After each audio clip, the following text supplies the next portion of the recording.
Hi guys, so I'm going to run you through my project quickly. First thing I did, import pandas and matplotlib, and then I uploaded my CSV file to my data frame. So this is my data frame. We have 16 columns in the data frame. That's ID, name, host ID, and all the information needed to, you know, to perform our analysis. The total number of of rows is about 48,048,895. So the first thing I did was to check and remove them duplicates. There were no duplicates, so I say ended up with 48,895 rows and 16 columns. So this are the problem statement. But before delving into the problem statement, I also did a bit of transformation. I removed the ID column. I renamed it to app ID. I also renamed the name column to that's apartment name, apartment ID. So I renamed them accordingly. So I also checked for null values. So they were in the host ID column. So no null values in the host ID column. And yeah, so here was me removing the this at sign at the front of an host name. For remove this, that's just a bit of data cleaning. And then dive straight into the problem statements. So the problem statements are shown up here. What can we learn about the different hosts and areas? What can we learn about from predictions, that's location, price, and reviews? Which hosts are the busiest and why? Is there any noticeable difference of traffic among different areas? So the first one is the host activity and areas. So what can we learn from the different hosts and the areas? So for that, we analyze based on the host activities, we analyze based on the areas, then pricing, and then the most common apartments in each of the neighborhood groups. So for the analyzing the host, I took a look at the hosts with more than one listings.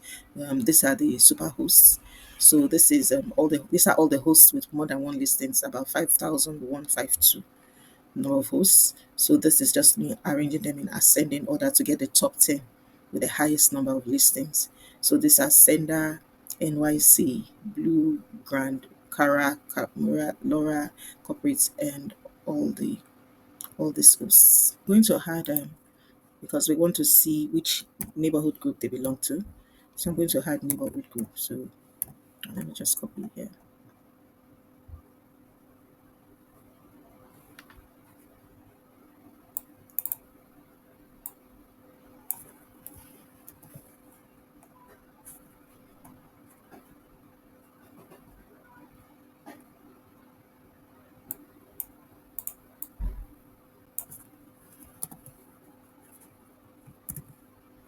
Okay. So now for the top 10 hosts, Sonda belongs to the Manhattan neighborhood group. Blue Ground also, okay, this one has belongs to both the Brooklyn and Manhattan.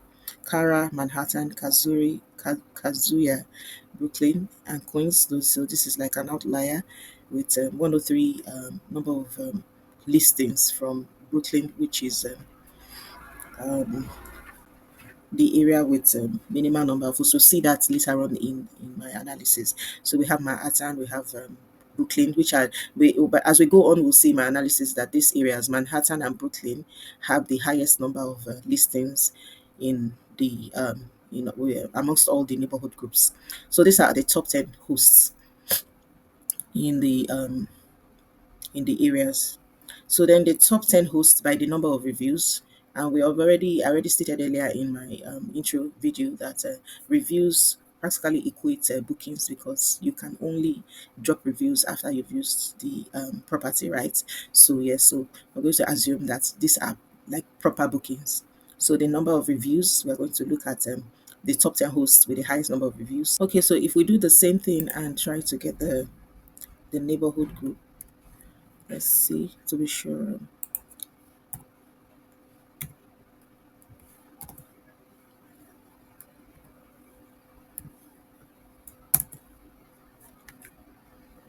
Okay, so we'll see that all these top hosts, the top 10 hosts by reviews, all of them fall under the Manhattan and Brooklyn neighborhood groups, which are the groups with the highest number of listings. So that means that most of our top performing hosts or hosts with the highest number of bookings are in these areas. in this neighborhood group. Then we're going to look at the listings by neighborhood group. So, like I was trying to explain earlier, Manhattan and Brooklyn, if we look at the chart, we see that Manhattan has the highest number of listings, followed by Brooklyn, then Queens, Bronx, and Staten Islands. So, this shows that these areas are the most popular. Are probably the most popular tourist areas for tourist destinations, because for various reasons. Perhaps there are a lot of tourist attractions close to those areas. Maybe they are very close to maybe city center, and all the things that tourists are always looking for. So that shows that there's a lot of, okay, market is heavily concentrated around Manhattan and Brooklyn, and they are popular tourist destination with higher population density, and close to maybe the business districts, cultural centers, places that tourists are always attracted to. So there's also potential growth for Queens and Bronx and Staten Islands that are experiencing very low listings, and this most of the property managers and hosts can use this information to price their properties. You know,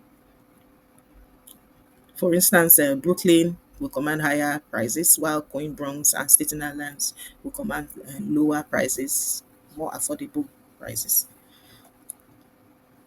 Then we'll look at what I did here was just to group um, all the neighborhoods, that's the locations, the areas, into the five different neighborhood groups. So the five different neighborhoods would be like Bronx, Brooklyn, Manhattan, Queens, and Staten Island. So I just grouped them into those five neighborhood groups. The total count of all the locations, the areas, the neighborhoods, as used in this particular instance, is 221, grouped into five different neighborhood groups. So here we look at the neighborhoods with the highest number of listings. So the highest number of listings is Williamsburg, with Williamsburg, Bedford.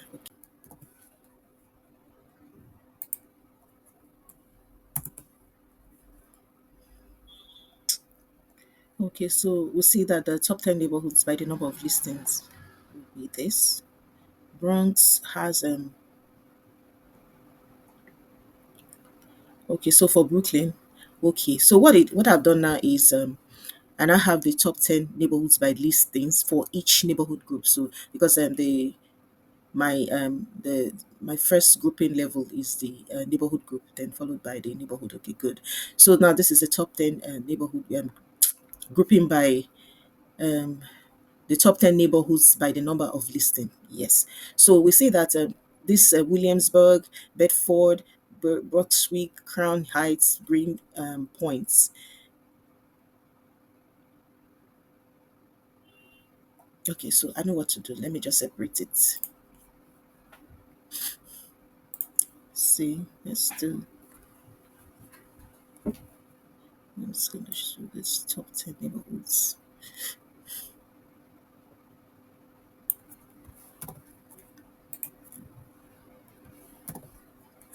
I just want to be able to show, which neighborhood groups those top 10 area neighborhoods with the highest number of listings belong to.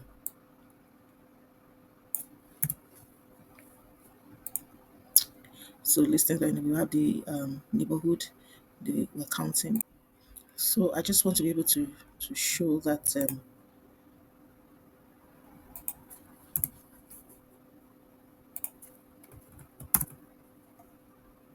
Okay, so if we look at our top 10 neighborhood in the by the number of listings, we see Williamsburg, Bedford, Stouffville, Harlem.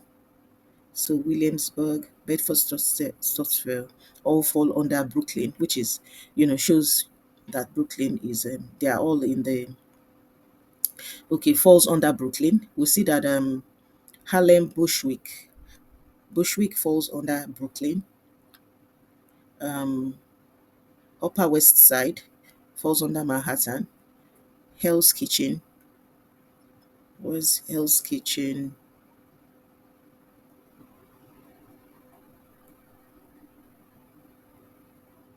This is Hell's Kitchen falls under Manhattan as well. East Village also under Manhattan. Upper East Side.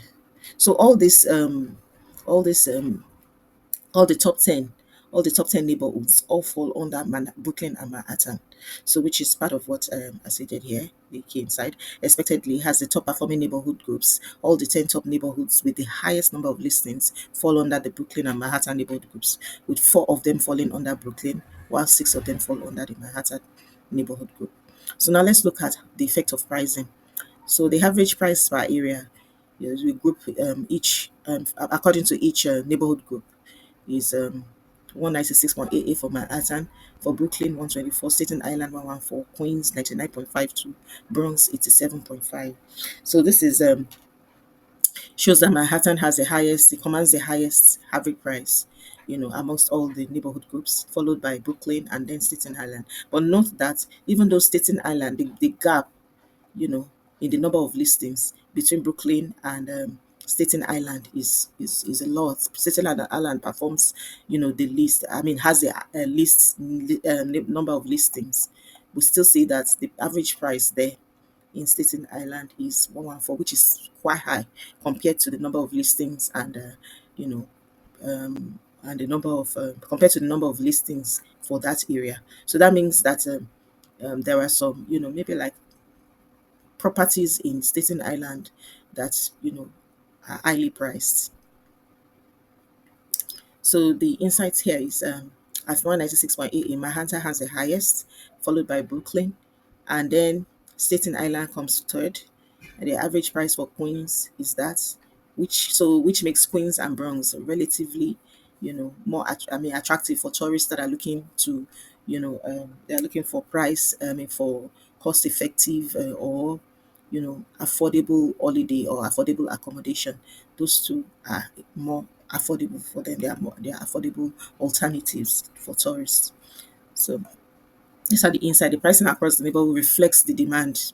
We see that for Brooklyn, for Queens, for Brooklyn, for Manhattan, we see that it reflects the pricing.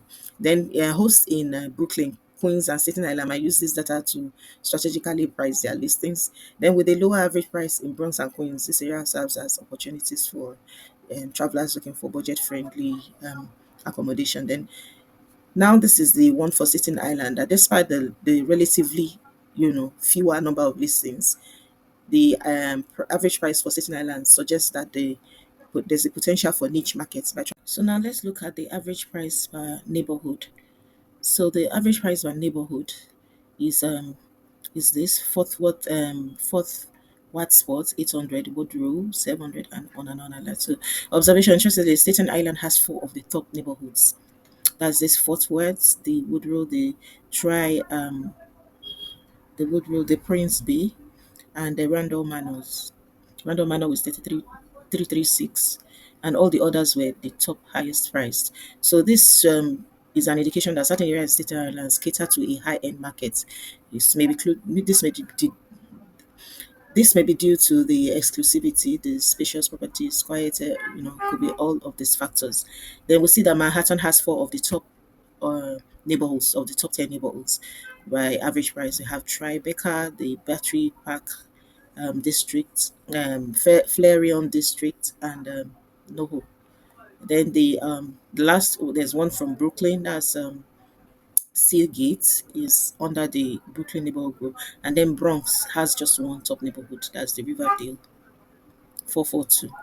So we see a few outliers in pricing. So the list includes all four neighborhood groups from Staten Island to Bronx, showing that high price areas are spread across the city, with each offering its own unique features. Then we see also that insights and recommendation. Most managing properties in these areas, they need to understand the factors that drive high prices. Then they need to neighborhoods in Staten Island and Bronx offer investment opportunities for investors, for high-end properties outside of the typical Manhattan market.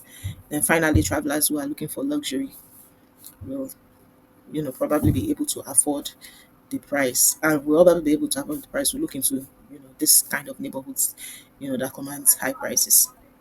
This is the So this is the price distribution across the area. The bar on the right shows the pricing, and the upper part of the bar shows the higher price listings, while the purplish part shows the lower price listings. If we look at the distribution of the of the listings in these areas, we see that between here, the 400 mark and the 600 mark, we have the most number of listings. So it generally shows that properties in these areas are mid-priced properties that people could afford. They are moderately priced for people, for tourists. Then we see from the 6,000 mark upwards, uh, some properties, these are the higher price properties, and then the bottom we see more affordable pricing cap, more affordable listings.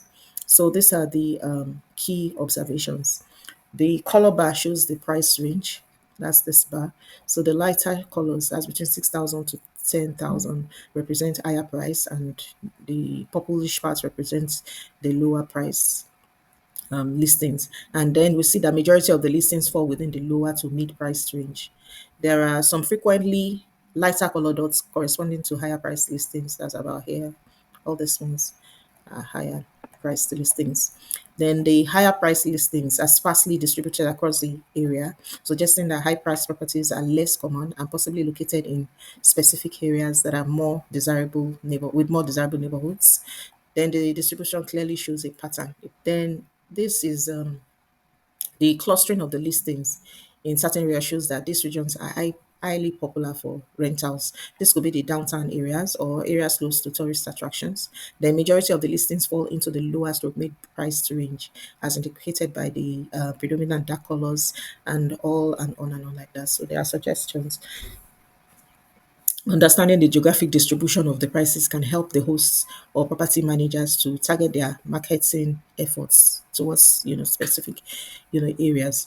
Then areas with more affordable listings could also be promoted as budget friendly or accessible options for travelers. Then the scatter plus also suggests that pricing strategies vary significantly based on location. And then certain areas shows a mix of high and low prices, indicating that there's a diverse market with different opportunities in those particular areas, which property managers can take advantage of. So we're looking at, if we look at areas like at this region, we see that they have low price properties in this region, and they have high end properties as well. If we look at this region as well, we see that there are low price properties, and then they still have high priced properties. So managers can take advantage of such areas in their pricing strategy. Then we look at the different types of accommodations available per neighborhood group. So if we look at the type of accommodations available are entire home or apartments, the private room and shared rooms. We see that in Brooklyn, there are 9,559 entire rooms and 10,000 private rooms. Then Manhattan has the highest number of entire homes and 7,009, just falling short below Brooklyn with private rooms. And then we see that even in Queens, where they don't get the occupancy rate is not as high as my Brooklyn and Manhattan. They still have a considerable high amount of private rooms and entire apartment homes. So this is an indication of the kind of properties that tourists and visitors look out for when they make their bookings. That is an indication that a lot of tourists prefer their privacy to having shared rooms. So these are the key insights. Manhattan has the highest number, as already stated, which makes it the central hub for tourists. Then there's also entire homes and private in Brooklyn, suggesting that these areas also appeal to a variety of guests. Then the relatively low number of listings across all types in both Bronx and Staten Islands indicates untapped markets. Then shared room are the lowest, so which is an indication that travelers prefer their privacy even in budget accommodations. The higher number of private rooms in Queens might indicate a focus on accommodating visitors who are looking for affordable options while still being close to Manhattan and other key areas. So these are the recommendations that property managers should focus on entire homes or apartment offerings in even private rooms in Manhattan. Then maintain a diverse portfolio of listings in Brooklyn to cater for both luxury and budget travelers. Then consider increasing the availability of entire homes or apartments in Queens, Bronx, and Staten Island to attract different market segments. So now I look at analyzing which hosts are the busiest. So if we want to analyze the busiest hosts, we're going to look at the top 10 hosts by the number of reviews that they received. So the top 10 hosts by the number of reviews is Michael with 11,081 reviews, followed by David, and then John, Jason, Alex, and all the way down. So Michael has the highest number of reviews, indicating that he is the busiest, of all hosts. And he's followed by David, John, Jason, and then Alex. So these are indications that all these properties, the hosts or managers, are probably hosts and managers with multiple listings, so that they have a lot of their popular listings attract a lot of bookings. Then we have Anna, Eric, Daniel, Sarah, almost at the 5,000 reviews each. So this, although they have fewer reviews compared to the top five, or yeah, one, two, three, four, five. So they have fewer reviews compared to the top five. They are also most likely, very property managers with with a diverse portfolio of properties. They will probably have multiple listings as well that they manage. Then we look at the top busiest by occupancy rate. So the occupancy rate, the average availability 365 was part of our data set, and from there we're able to calculate the occupancy rates for each of the hosts. So for the top 10 busiest hosts by occupancy rate, there's Genia. All of them, all these people on this list, Genia, Everett, Liggsy, Ini, they are all at a 1.0 occupancy rate. That's 100%, which shows that all their properties are occupied, consistently for the period that was documented. So if we look at the key observation, shows that the top 10 busiest hosts by occupancy rate are have an occupancy rate of 1.0 or 100%, which means that these hosts have listings that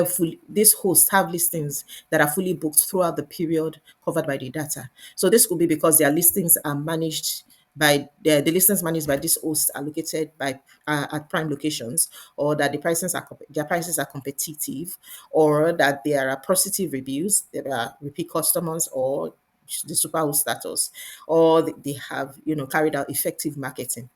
So these are the top 10 busiest hosts by the occupancy rate. Now let's look at the top 10 busiest hosts by the number of reviews. Now, in this case, we are looking at super hosts. Any host that has less than one property, two property is not considered. Earlier we've calculated super hosts, which are hosts that has more than one, properties listed. So amongst these super hosts, which hosts are the busiest? So that's busiest by the number of reviews. So we'll see that the top 10 busiest hosts by number of reviews is Michael. That's the top 10 super hosts, I would say, by number of reviews is Michael, followed by John, Jason, Maya, Alex, and on and on. So Michael is still the busiest host with multiple listings with 4,500 reviews, followed closely by John, then Jason, and on like that. So this hosts manage these hosts manage These are hosts that manage several properties, which contributes to their high total number of reviews. These hosts are more likely to be professional or semi-professional property managers because they manage multiple listings and maintain a high occupancy rates. Then the high number of reviews also suggests that these hosts engage with a large number of their guests and also encourage their guests to leave reviews. We're analyzing we're going to analyze the traffic now. To analyze the traffic among different areas and what could be the reasons behind that, we need to, first define what traffic is. So we define traffic in terms of the number of bookings made or the number of reviews. Then we define it by the occupancy rate or the availability. So now if we're looking at the we're looking at the traffic based on the neighborhood group rather than the neighborhood. So if we're looking at the number of reviews per group, received per group, we'll see that Brooklyn and Bronx are still the top highest neighborhood group with the highest number of reviews, and then followed by Queens, followed by Bronx, and then Staten Island. Now, if we look at the average occupancy rate for each neighborhood group, we'll see that Manhattan and Brooklyn are still at the top, then followed by Queens, and then Bronx, and then Staten Island. Then we also look at the availability by neighborhood group. We'll see that the neighborhood group with the lowest number of availability is Brooklyn, followed by Manhattan, followed by Queens, and then Bronx, and then Staten Islands. So all these three metrics, I put them in a data frame and then plot my graph. So this is the graph. Brooklyn is has the highest total number of reviews, so almost like a perfect one.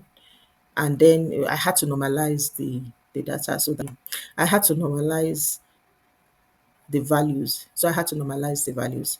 So we'll see that Brooklyn is almost at one, which is almost like 100%, actually almost at one. Then followed by Manhattan in terms of total reviews.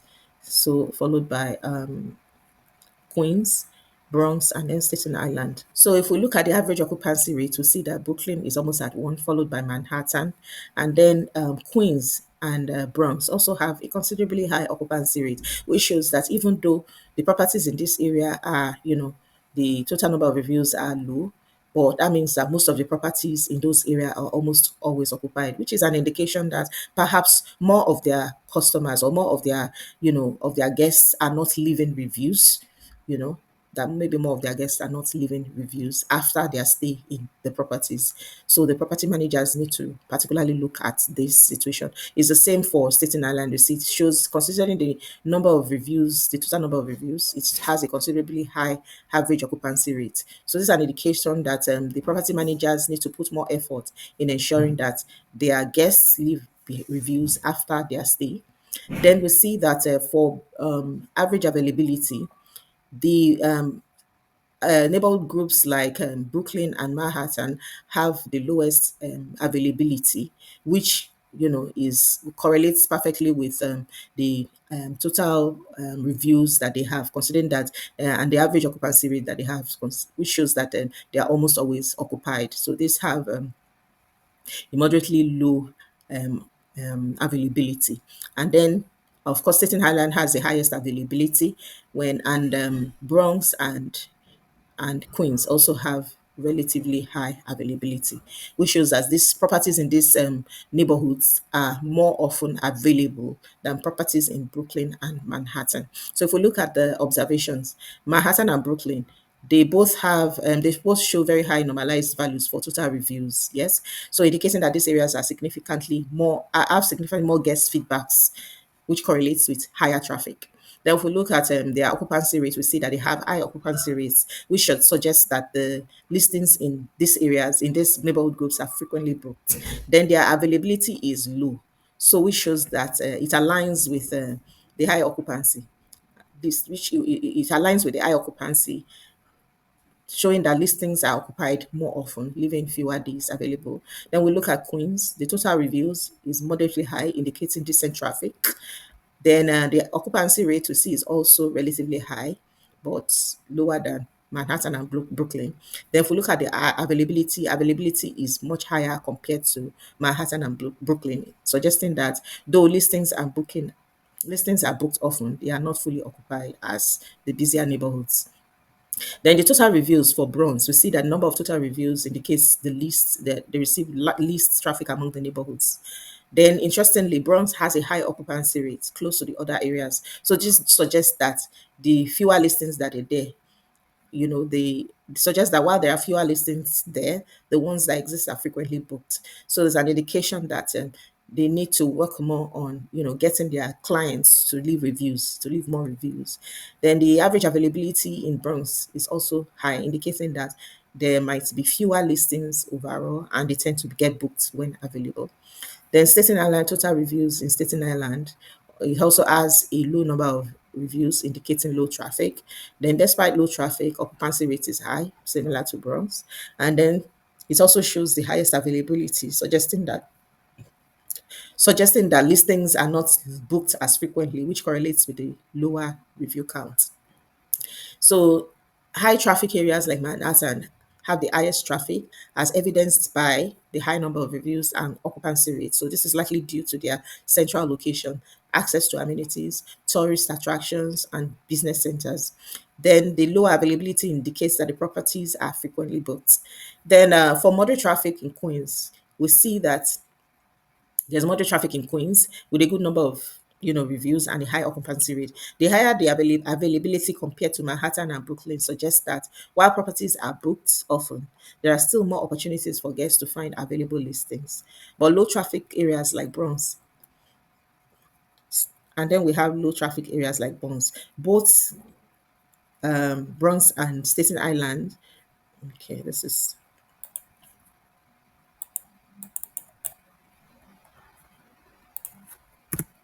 So low traffic areas like Bronx and Staten Island, both Bronx and Staten Island have significantly lower traffic with fewer reviews. However, the high occupancy rate suggests that there is still consistent demand for the few available listings. The high availability in Staten Island might indicate that there are fewer visitors or that it is less competitive. So this is my Airbnb analysis for 2019 data set. Thank you for coming with me on this journey. I'll see you again soon.